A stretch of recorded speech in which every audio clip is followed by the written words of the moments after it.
Welcome once again to Cooperative Conversations, the live stream series where we connect you with the real stories from Australian primary producers who are working and growing together cooperatively.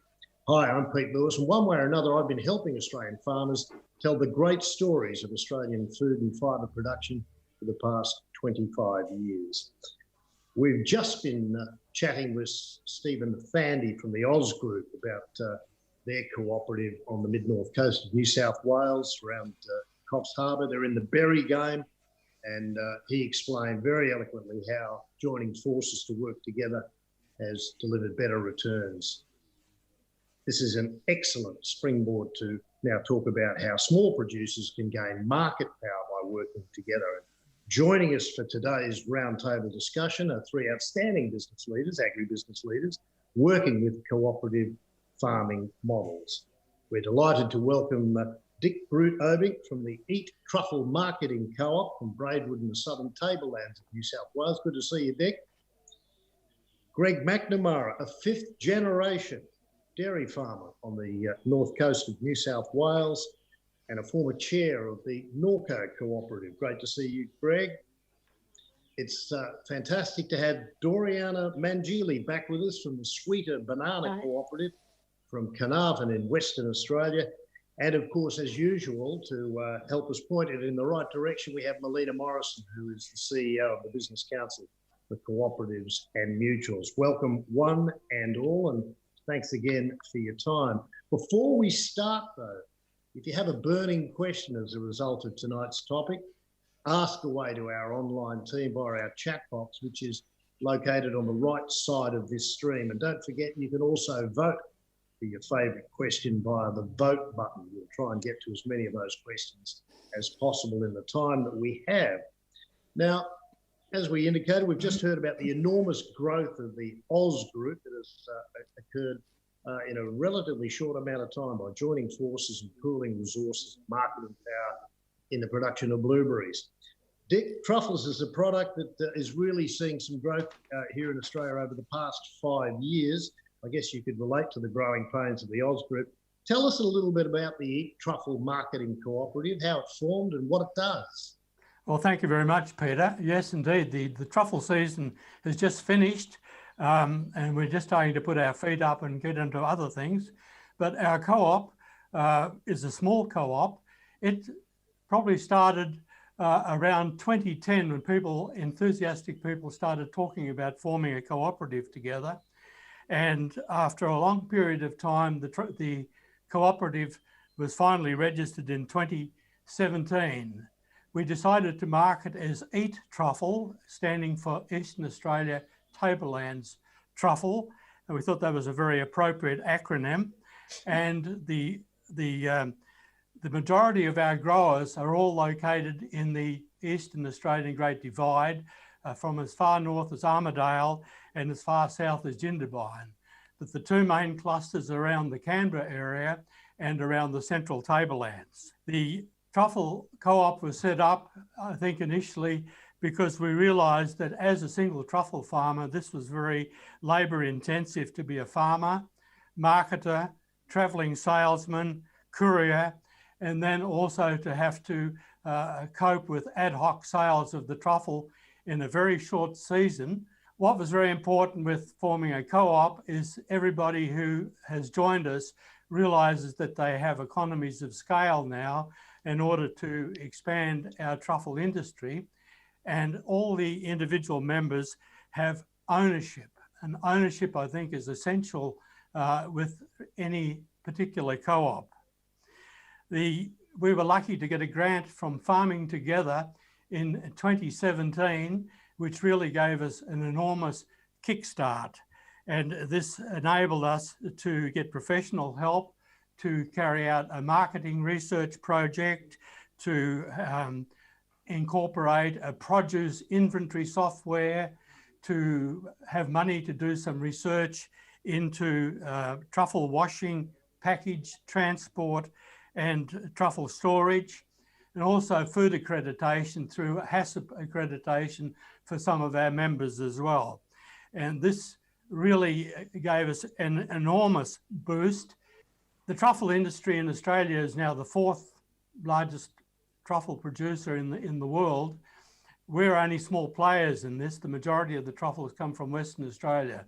But as a cooperative, we are now set to expand our activities and to set ourselves up for export into the future. Well done, Dick.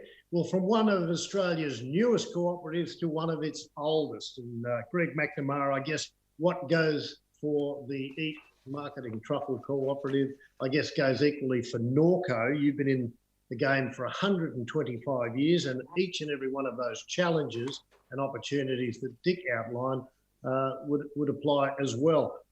How do you market milk and the other dairy products at Norco, and how important is it?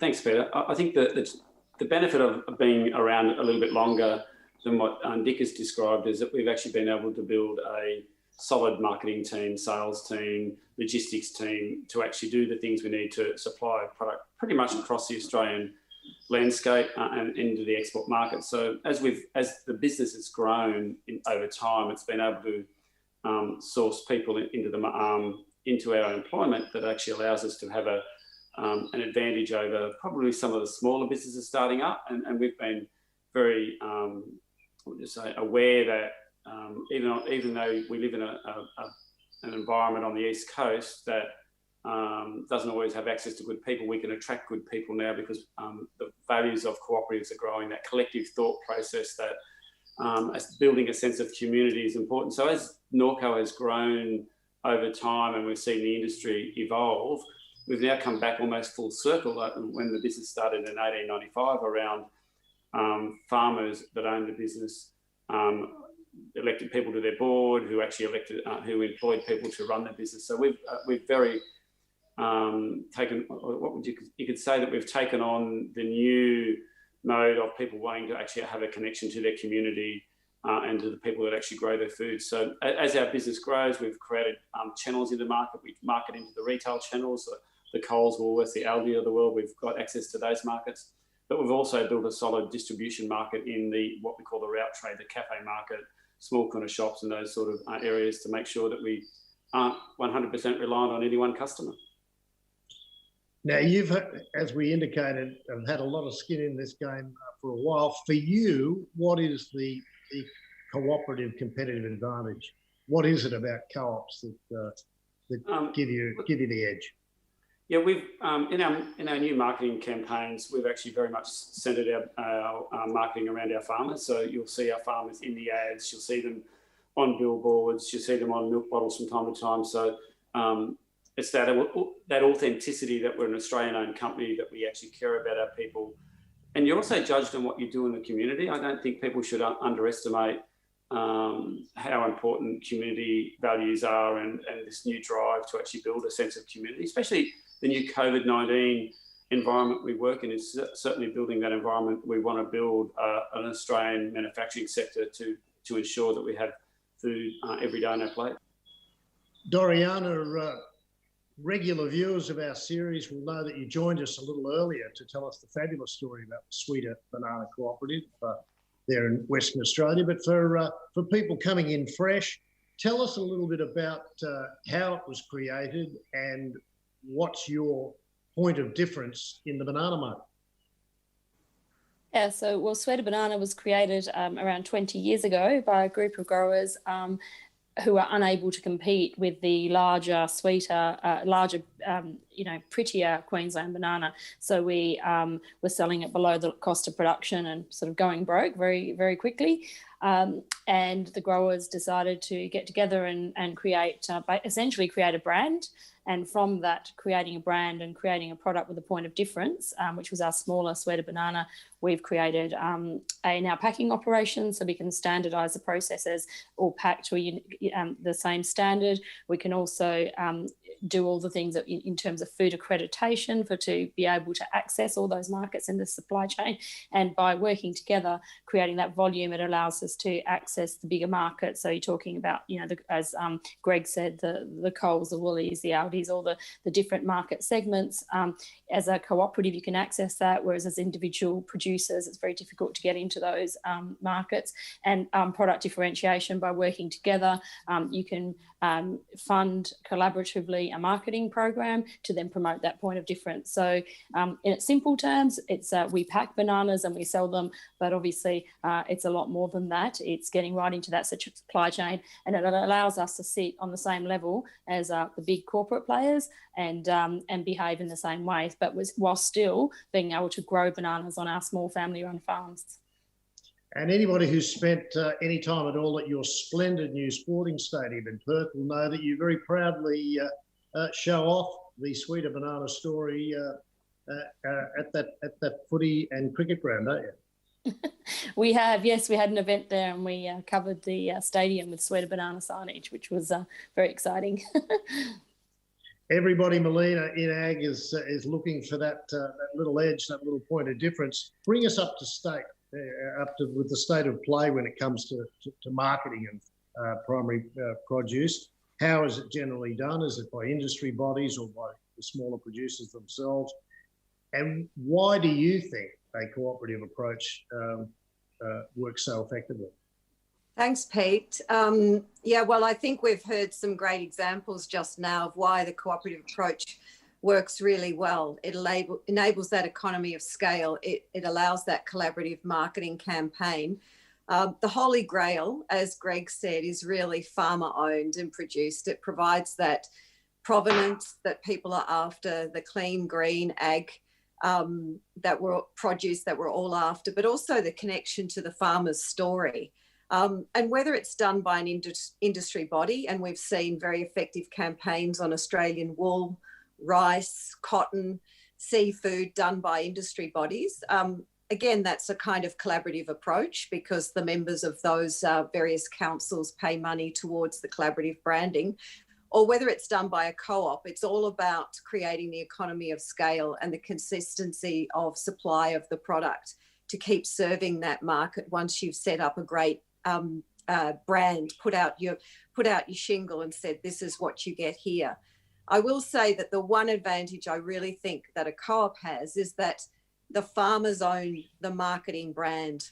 They own the brand advantage. If you look at a story like dairy farmers, where the marketing arm is split off and is owned by, I think Kirin Brewers have it at the moment, the supply chain to the farm gate is still farmer owned, but the valuable part of the business, the marketing and the brand, is owned by by investors. I guess that's an interruption in the supply of value back to the farm gate. And quite often when a co-op demutualises, the brand stays with the new owner, and that's a sign of just how valuable that part of the business is. So an example is Devondale, which was owned by farmers under Murray Goulburn before. So we've seen that a lot in Australia's history. Over the past 6 months, Melina, we have seen and heard the cat's cry, we're all in this together. To your way of thinking, has agriculture responded and risen to the challenges of COVID-19 as well as any other industry sector, do you think? I think Australian farmers have done an incredible job. Whether they're in cooperatives or not, they have really shown that when it comes to the things that you need to rely on in a crisis, like meat on the table, milk in the fridge, bananas in the fruit bowl, if you've got a domestic supply chain right back to the farmers, you're in a very good position. And I note that, the National Farmers Federation and other bodies have really gone strong to say, don't panic buy Australians, because we do produce enough food to feed ourselves. That's something we have to hold on to. We must never lose that food security. Greg, do you see that the Australian consumer is now much more aware of where their food comes from, and how important is that whole issue of food provenance, paddock to plate? It seems to have become really top of mind and even trendy. Look, our experience has certainly been that consumers are far more aware of where their food comes from, and they actually want to know about it. So our marketing programs focus very much on that. And that's not just in print magazines or general media. It's actually very much now on Facebook. So making sure our people are very much into having consistent feeds on Facebook, also around, making sure we're attending local markets and we're quite visible. So our focus is very much from that. We're not just here to sell you a product, we're actually here to be part of your community, and we want people to visualise that. So, and that's part of the whole provenance story. It's about making sure our farmers are front and centre, or our people in our workplace are actually front and centre of that marketing campaign. So it's the provenance story is incredibly important into agriculture of the Australian community today. Dick, from the truffle perspective, how important and what sort of difference does farmer-owned make to your customers? Do you capitalise on your Aussie farmer credentials and being as close as possible to your market? Yes, Peter. Just to reiterate on that, provenance is particularly important to us. Our market research has shown us that the truffles that we produce in the Eastern Tablelands are more intense in their aroma and flavour than truffles grown in other parts of Australia. And this is most likely due to the fact that our climate is very similar to Italy, Spain and France in terms of hot, dry summers with thunderstorms, and then during the ripening part of the truffle season, lots of frosts, which make a big difference to the intensity of the aroma and the flavour of the truffle. Now, COVID has dealt us an interesting serve this year because all overseas markets quickly shut down and the export market disappeared. But the other side of it, which has been beneficial, is people have been cooking at home, people have been staying home with money to spend, and people have been demanding of restaurants that are open to supply them with truffles. So we've had a huge demand in the Sydney market and in the Canberra market in particular for truffles to be on the menu. We've been able to very much to control the quality of our truffles through having grading sessions with all our growers, making sure that when we sell something that we call grade A or extra grade, everybody's talking about the same thing. And of course, just the proximity to the capital cities and fresh being the top of the list, we're able to supply that. And Melina, of course, it is a fact that some of the most recognised and much loved brands, both here and overseas, when it comes to food, are brands developed and swept along by cooperatives. That's true, Pete. Just to give you a few, that's probably landing on your plate sometime. Danish Crown, bacon, and ham pork products. We've got Arla butters, Ocean Spray, cranberry juice, if you like vodka and cranberry juice, as I do. They're great at marketing, cooperatives, particularly these global brands. What they're not great at doing is connecting that up with the co-op story, I would say. I hazard a guess many people wouldn't know those brands were cooperatively owned. I think we're doing better in Australia. Norco's brands, Oz Group berries, they say farmer owned on the packet, and it's connecting that story up. Doriana, from your experience, is it somewhat easier to promote the Aussie farmer owned and produced product as a cooperative compared to maybe another sort of structure? Well, certainly for us, being Western Australian, we market within Western Australia, and that's been our focus, is that it's WA grown, because you might know we're very parochial over here. But anything you do collaboratively is more effective than trying to do as individual in a very crowded marketplace, and people are making decisions about, you know, the 50 grocery products they're buying that day. They don't want to be thinking about every single thing. So being able to brand as one group, as sort of 50 individual brands, allows you to consolidate your marketing budget, and your reach goes so much further. So yeah, certainly there is no way that we could market at all really if we're doing it as individuals. It has to be collaborative. Greg, one of the big marketing pluses for Australia that we have heard now over the last 10 or 20 years is Australia's clean, green reputation and all the things that that encompasses. Where does Australian agriculture, you know, stand internationally in terms of its product range and its food quality and all the things that help underpin the brands that take advantage of that? Look, I think it's it's a given when you're marketing your product on the export market that it has all those attributes that you just described: clean, green, healthy environment. I think that's just a given. I think the challenge for us now is to actually make sure that we're competitively priced in the markets we operate in, and that we have that innovation in the product. So I think going forward, if Australia wants to take advantage of it, we need to think about just not the clean green, but how do we have that innovation? How do we have that price sensitivity?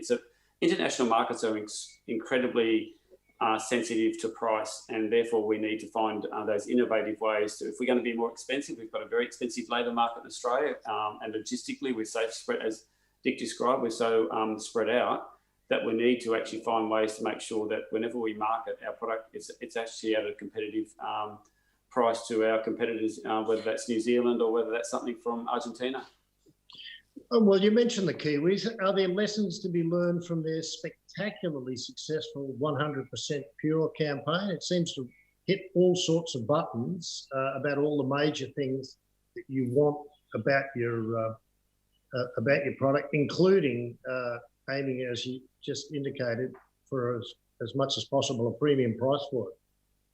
Yeah, look, I think it's interesting in that everyone compares ourselves to New Zealand from a marketing perspective, but I think that door's closed on the Australian agriculture scene. We're much more diverse. We've got a lot more international investors in Australia, or organisations being part of our corporate agriculture environment. So I think we've got to find another way, and I think the cooperative movement is probably the one that can lead that environment of how do we create a collaborative brand that brings value, whether that's completely an Australian scenario like the New Zealand model where they actually market Pure New Zealand, or the long white cloud.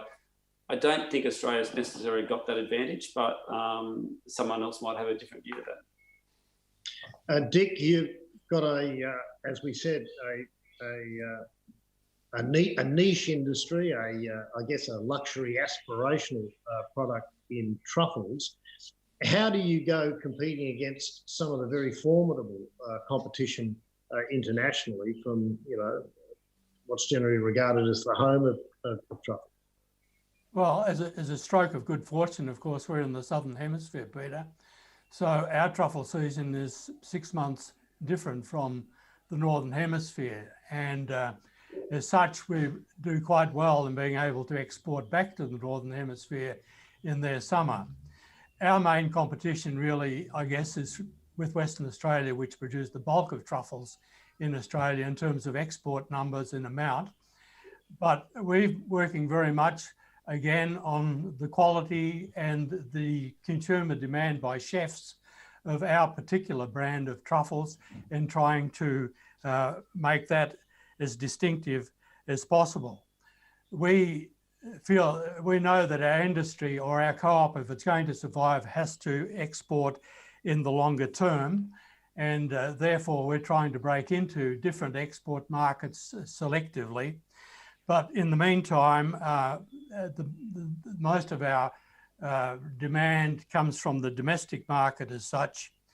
We're also increasing our product over time, whereas in the Northern Hemisphere, the yields of truffle in France, for example, have been going down steadily over the years for various reasons. And Spain is now the major producer over there.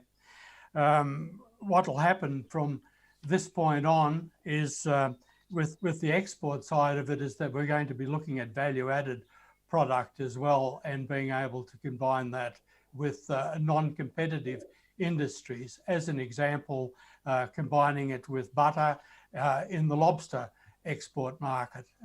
Those are all things that we're getting advice on and looking to do. Makes me hungry just thinking about that, Dick. What a fantastic image you've presented there. Doriana, in the banana game, I guess there's nothing more difficult than trying to take on the big gorilla in the business, which is the Queensland industry. So West Australian producers have had to be very innovative, very clever, and very targeted about where they've settled and the particular variety of banana that you settled with. How important was it to find that differentiation in the market for your cooperative? Yeah, absolutely key. I mean, bananas are considered a commodity industry, so we had to break out of that and set a differentiated market and doing that through branding. So initially it was that they were smaller.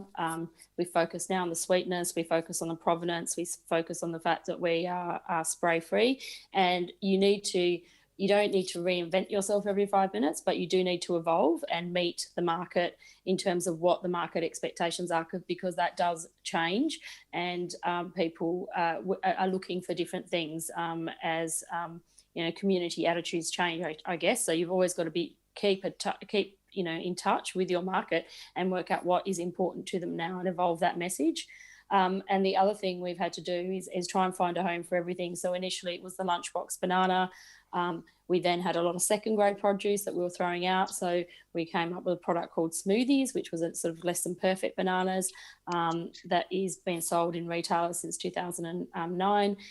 Finding a home for everything in terms of working, as I said, with farmers markets, finding a home with people that do value adding. So partnering with people who may make banana products and making sure they're using Western Australian bananas. Looking at doing our own value adding, so banana bread, and we're continuing now to evolve that story to look at finding more value added homes, because you're always going to get times when you have too much supply and you're always going to have a product that isn't saleable on the retail market, but is still perfectly edible. So it's evolving that. And again, through the power of cooperation and through being able to do that collaboratively, you can invest and trial things, work with universities, the sorts of things that a farmer working on their own day to day would find very difficult to fit into their day. Well, you're all in the business of producing highly valuable and highly perishable products. I guess distribution is the key. Greg McNamara, how has Norco taken on this challenge? What are the secrets and what are the keys to your success in this area that you've developed over 125 years? I think Doriana made a really good point a moment ago around how we need to evolve. So if you think back, not that long ago, 20 years ago, we were actually delivering a fair chunk of our milk predominantly with a delivery man. That delivery man or person would have actually known every customer on the street, and they did drops, and they had school kids actually helping them deliver it morning and afternoon. That environment has completely changed. Our relationship now is more with distributors in what we call the route market. They're small IGA style stores or the cafes. So those distributors in that market are really important because we depend on them to be almost part of our sales force. So having a relationship with the distributor, and then the distributor then has a relationship with the consumer in that sense, is actually a very important part. And then I think Doriana also made the point earlier around the fact that some would say, I don't want to enter the big retail market. But in Australia, there's predominantly three retailers, and to ignore that channel, I think is it's not a smart move by any business. And I think it's actually finding a way to have a relationship with the retailers and value add your product through that retail market in that channel is really important. So we've put a lot of energy into having a good relationship with the retailers, not just on price, but around the whole provenance and understanding that we can bring to the consumer in their customer base. So it's an evolving piece, and we will continue to evolve that program as we go forward.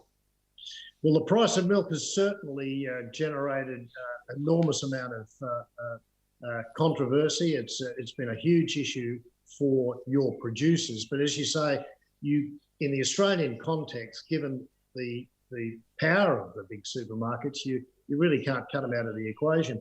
And it would seem that there is a lot of customer loyalty building towards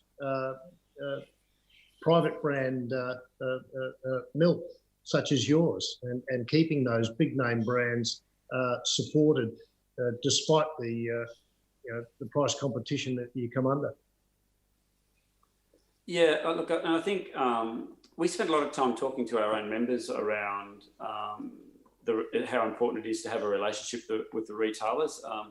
There was a lot of, we'd go to meetings with our farmers and they would often make points around why do we deal with the retailers? They just want to discount their product. But by and large, 60 to 60-something% of our milk in Australia is sold through the three of the major retailers. So it's really important if you want to have a reasonable sized business in the dairy game in Australia that you have a good relationship with those retailers. And some of it's about selling private label, some of it's selling about a more generic style product. So we try and play in both those markets within the retail channel. Doriana, how do you get all the members of your cooperative on the same page when it comes to things like distribution?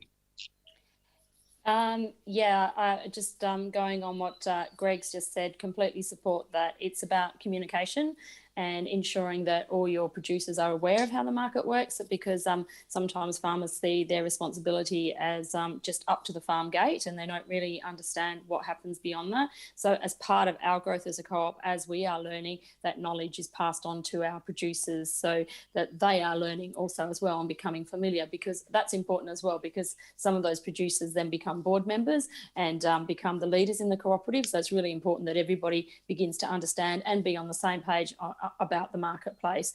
And as Greg has said, you can't discount a particular retailer because somebody thinks that they are not good to deal with or they're not good people. 80% of West Australians buy their groceries from major retailers. So if you're not in that market, you're limiting yourself to only 20% of the market. So that's really important. Transparency is another one where we actually have on our intranet site exactly what we're selling to which retailer, which market, at what price. So that's all very clear, and everybody understands that that's what we're doing, and explaining the reasons behind that through a weekly report. And not having all your eggs in one basket, because things can change and you need to have a diversification of markets. And particularly at times with farming, you're always in a situation where the weather can bring on unexpected oversupply, and you've got to have your hands in as many markets as possible sometimes to deal with that. So transparency and communication is really, really important. Dick, as you've indicated, you've got members and producing truffles virtually from one end of New South Wales to the other. How have you gone about solving the issue of distribution and ironing out any of the difficulties and challenges there? We've had to be very inventive, Peter, and a lot of it's been trial and error over the last couple of years. We have a virtual warehouse for our truffles where individual growers are responsible for their own harvest, for cleaning up the truffles and for grading the truffles.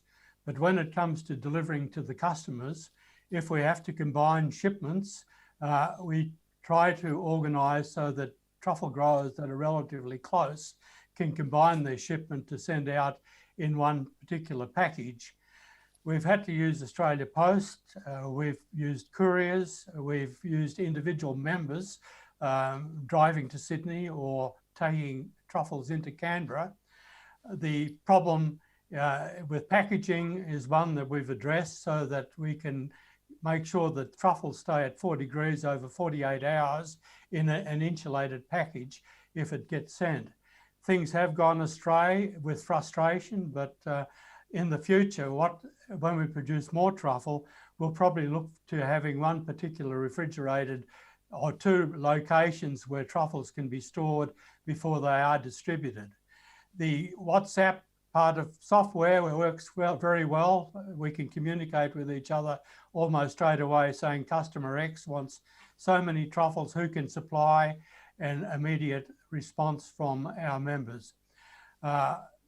it'll continue to work that way, I think, probably for another year or two until we become larger in our operation.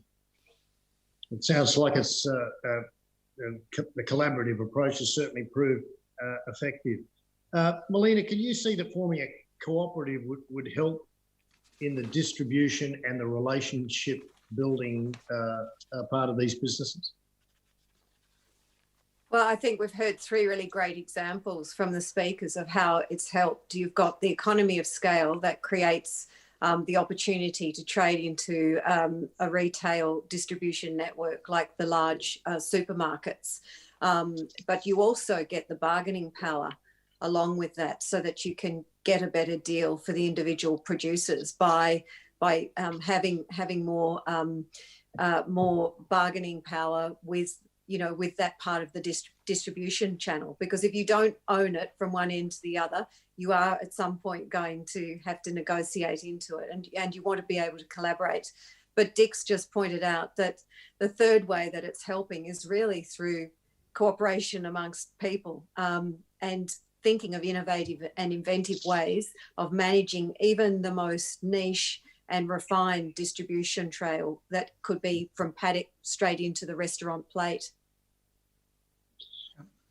Thanks, Melina. Just a reminder, we are running a poll in conjunction with today's cooperative conversations. And the poll question is, what are the biggest pain points for a farming cooperative? There are a few options for you to choose from. Just click on the poll in the live chat to the right of this stream and select your answer. Greg McNamara, farming's not a consistent endeavour, so it can be difficult to form and keep up with a steady message. How do you manage risk in the messaging, and what happens when it does go wrong? Yeah, it's about honesty. I think that, it's not a perfect world, so sometimes things do go wrong. So if something's right, then we need to fix it really quickly.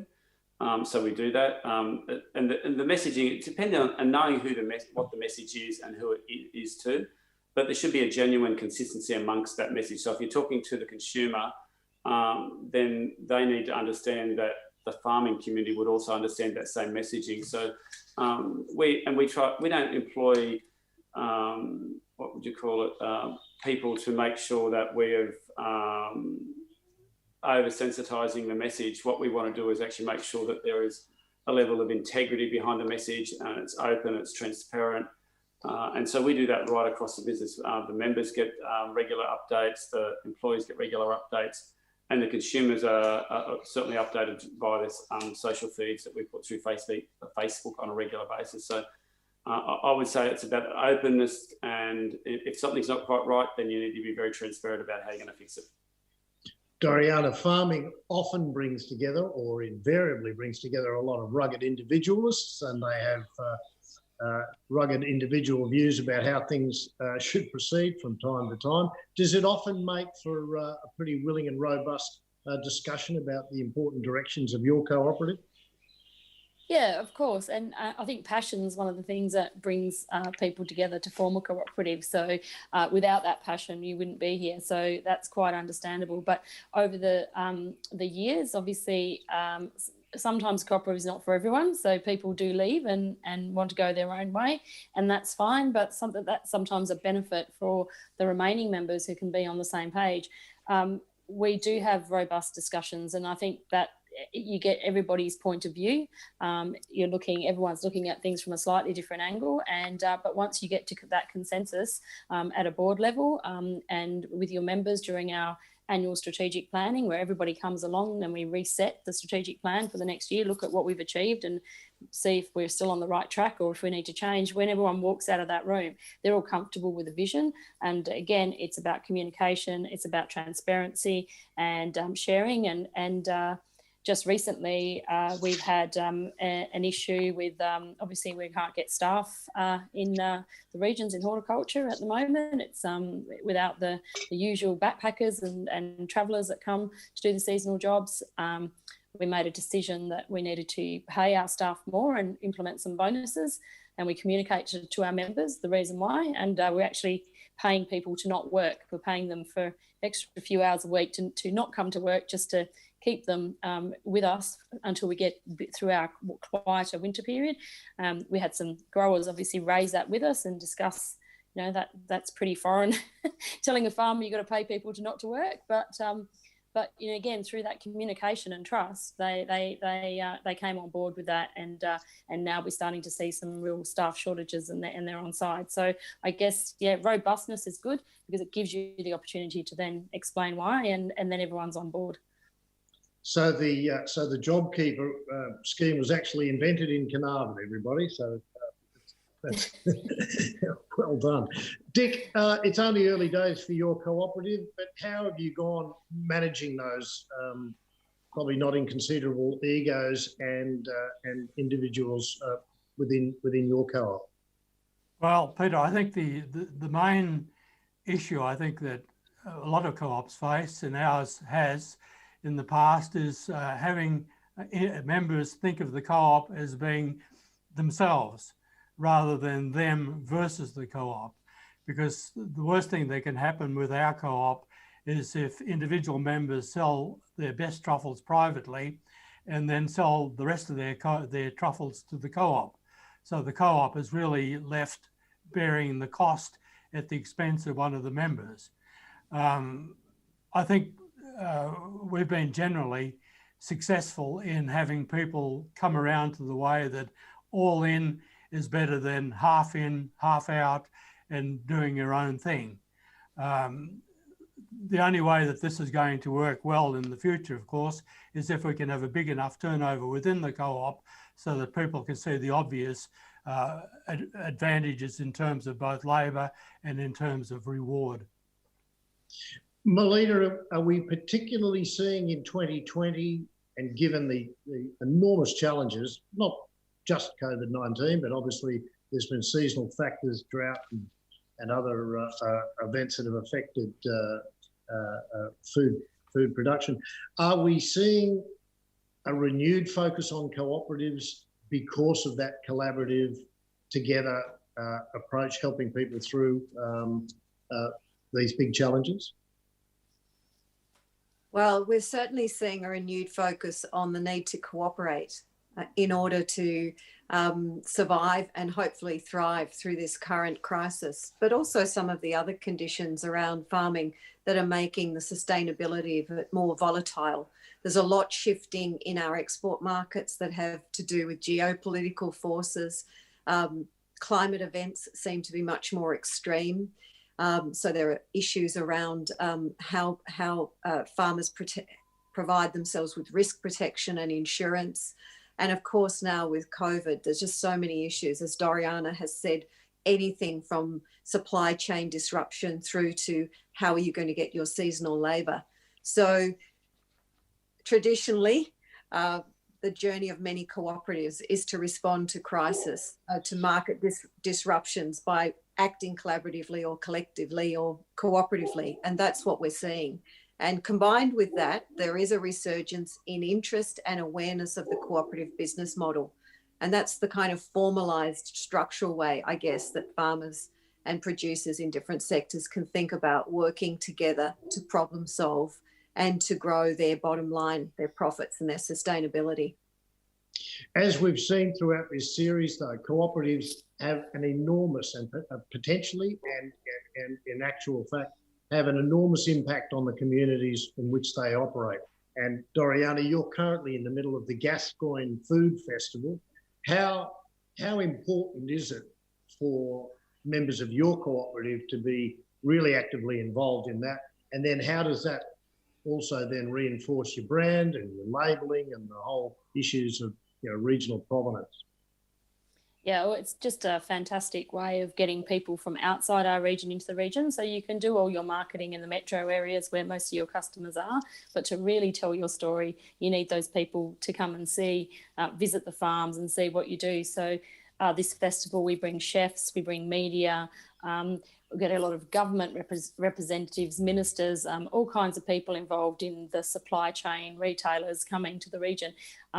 chefs are showcasing your product at its best, and people are actually, there's just such a difference when people step onto the farm and meet the farmer and see how things are grown, compared to just being in a retail environment or in a city environment and talking about it. So it's about making that connection, and it's about the media exposure that follows, and it's a great event for the community because everybody has this real pride in this beautiful region that we live in, that produces not just bananas but seafood and beef and a whole range of fruit and vegetables, and it instills in the community this pride that we have all these visitors that come and celebrate that. Greg McNamara, you're a big advocate for a national food plan for Australia. Why is this important to you, and what role do you see for cooperatives in this strategy? Yeah, look, I've in the last number of couple of state elections and federal elections, I've actually, when local politicians are around, or we've got access to some of the federal politicians, I've always asked the question around the national food plan, because I think there needs to be a framework around the national food plan. It should be encompassing the sovereignty of our food. It should be encompassing the sustainability, how we actually manage things like fire, floods and droughts. Should be very much a part of it.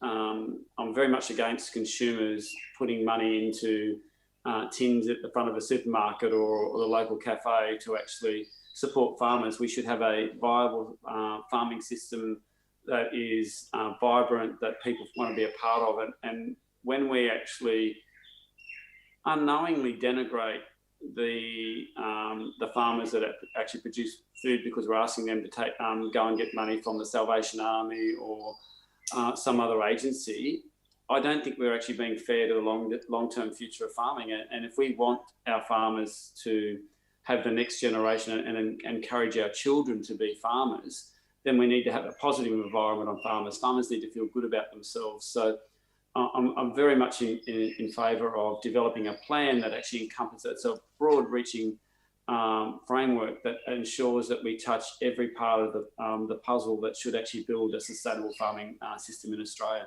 And I think the collective collaboration that the cooperative movement has is almost the catalyst or the entry point to actually having that conversation with the community that we can do these things, and we could create a national food plan, and we can involve it, and we could have a community sense around that. So, and I think the communities, it's a perfect time to have that conversation. When COVID-19's hit us, people are wanting the agriculture community to be, or the manufacturing community in the agriculture space to grow. People are very much impacted. People on the east coast of Australia have been impacted by the fires last year. That people have been hurt by that dramatically, and I'm not sure that we're actually going to capture the opportunity we could create change from that. Not that we want to create change, see those fires again, but we need to learn from what we've done. And I think the National Food Plan could be the catalyst to actually start that conversation around, what we should do to create a sustainable farming system in Australia.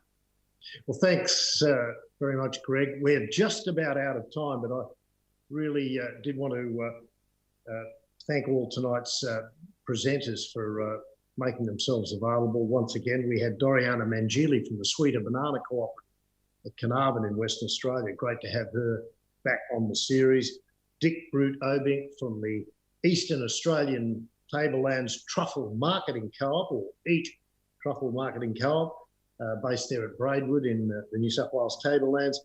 Greg McNamara, who's an envoy for the Cooperative Farming Conversations series, and a fifth generation dairy farmer coming from near Nimbin in northern New South Wales.